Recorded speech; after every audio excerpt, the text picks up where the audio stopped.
Today's date, November 1st, marking 70 years since the ball officially got rolling with the FCC to create Channel 12. And look at us now. Here we are. Then this upcoming May, we'll be celebrating the 70th anniversary of NBC being on the air right here in the Valley. And it's all thanks to one man whose name is very familiar in Arizona. Crystal is here to tell us all about it. When you think of Harkins, movies and popcorn probably come to mind. But what about 12 News? Turns out Harkins played a lead role in creating Channel 12. My dad, he grew up reading the Hardy Boys book and their radio and their TV or in their car and their plane. He did everything the Hardy Boys did. So he wanted to have a TV station.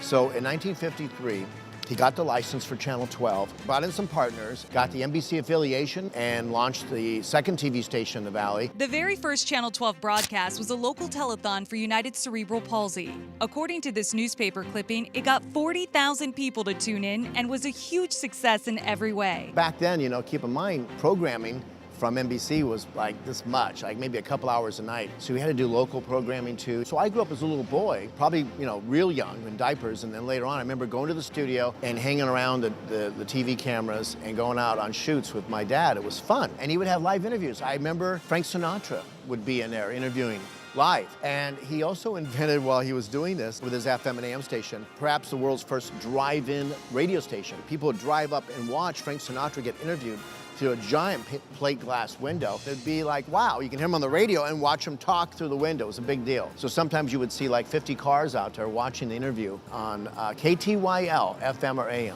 As you can see on this old-fashioned FCC record, Channel 12 has changed its call letters several times. But one thing won't ever change. The location you see listed right here will always start with Mesa because that's where it all began. If you're going to Mesa on Apache Boulevard, on the border between Tempe and Mesa, it was on the south side. He built a studio, and he had a FM station, the state's first FM station there, and he had an AM station too. He also pioneered the first TV broadcast antenna of any kind. So hey, tonight, look at South Mountain. You see all the little blinking lights up there. Well, my dad, Red Harkins, had the first one, and he was able to prove to everybody, the FCC especially, that by being up there, he could broadcast, and his signal would go all the way to Tucson, all the way to Flagstaff. It's the best place to have an antenna. So when he opened Channel 12 in 1953, he had the best coverage of any broadcasting entity in the state. Dan, I had no idea that we were team members. Yeah. We're on Team 12 together. Sorta, yeah, you're right.